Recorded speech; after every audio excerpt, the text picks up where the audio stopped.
வணக்கம் மக்களே. இப்போ நான் நின்றுருக்கிறது பார்த்தீங்கன்னா ECW ஒன்றியத்தில் நின்றுருக்கேன். ஸோ இதே மாதிரி இன்னொரு முக்கியமான ஒன்றியம். ஆக்சுவலி இந்த ஒன்றியத்துக்கு வந்து எங்கள் அப்பா அம்மா வீடு தான் தலைமையகம்.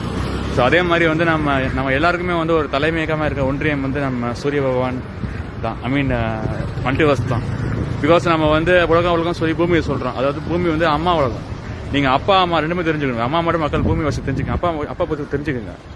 ஸோ அதுதான் வந்து சூரிய உலகம். சூரிய ரொம்ப பெருசு. அதுதான் வந்து என்ன சொல்றது, அம்மாவை பற்றி அம்மா வந்து வீட்டுக்குள்ளே தெரியுது அம்மா தெரியணும். உலகம் ஃபுல்லாக தெரிஞ்சுக்கணும், நியூஸ் பற்றி தெரிஞ்சுக்கணும்னா நீங்கள் வந்து சூரிய பகவானை நினைக்கணும். அதுதான் நாங்கள் மல்டிபர்ஸ் சொல்கிறோம் இங்கிலீஷில். இன்ஃபேக்ட் நீங்கள் கவர்மெண்டோட டெஃபினேஷனே வந்து கிரியேட்டர் சென்ட்ரிக்காக தான் இருக்குன்னு சொல்லுவாங்க. கிரியேட்டர்னா வந்து யூனிவர்ஸ் பாயிண்ட் ஆஃப் வியூல நீங்கள் பார்த்தீங்கன்னா கிரியேட்டர்னு சன் தான் சொல்ல முடியும். பிகாஸ் அட்ரஸ் நமக்கு முகவரி வந்து சன் தான். ஓகேங்களா? எர்த்து வந்து ரொம்ப ஒரு சின்ன ஒரு எறும்பு மாதிரி, அது கண்ணுக்கே தெரியாத ஒரு இது. அதை வச்சு நம்ம அட்ரஸ் சொல்ல முடியாது. ஸோ இதெல்லாம் ஏன் சொல்ல வரேன்னா, இப்போ வர லவ்வர்ஸ் டே வருது. ஓகேங்களா? நீங்கள் ஹிஸ்ட்ரியில் வரலாறுல பார்த்தீங்கன்னா வரலாறு பல சட்டத்திட்டங்கள் இருக்கு. அதில் முக்கியமான சட்டத்திட்டம் வந்து முக்கியமான மட்டும் இல்லை, ரொம்ப ஆரம்ப காலத்தில் வந்ததுன்னா 10 கமாண்ட்மெண்ட்ஸ். 10 கமாண்ட்மெண்ட்ஸ்லேயே முக்கியமானது வந்து லவ் தி நெய்பர் தான். அது வந்து கிரேட் கமாண்ட்மெண்ட் சொல்லுவாங்க, இல்லை காட்ஸ் லவ்னு சொல்லுவாங்க.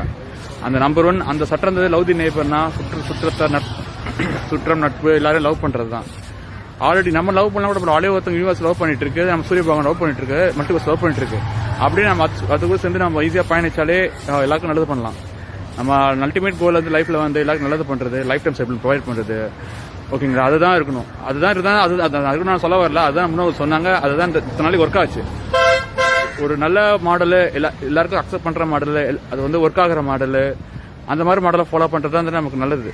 நமக்கு மட்டும் நல்லது இல்லை, நம்ம எல்லாருக்கும், நம்ம சுற்றத்தார் எல்லாருக்கும் நல்லது. பிளஸ் வருங்காலத்திற்கு மெயினாக நல்லது, குழந்தைகளுக்கு நல்லது. ஸோ இதெல்லாம் நம்ம கருத்தில் கொண்டு லவ்வர்ஸ் டே வந்து எல்லாருக்கும் நல்லபடியாக பண்ணணும். நன்றி, வணக்கம்.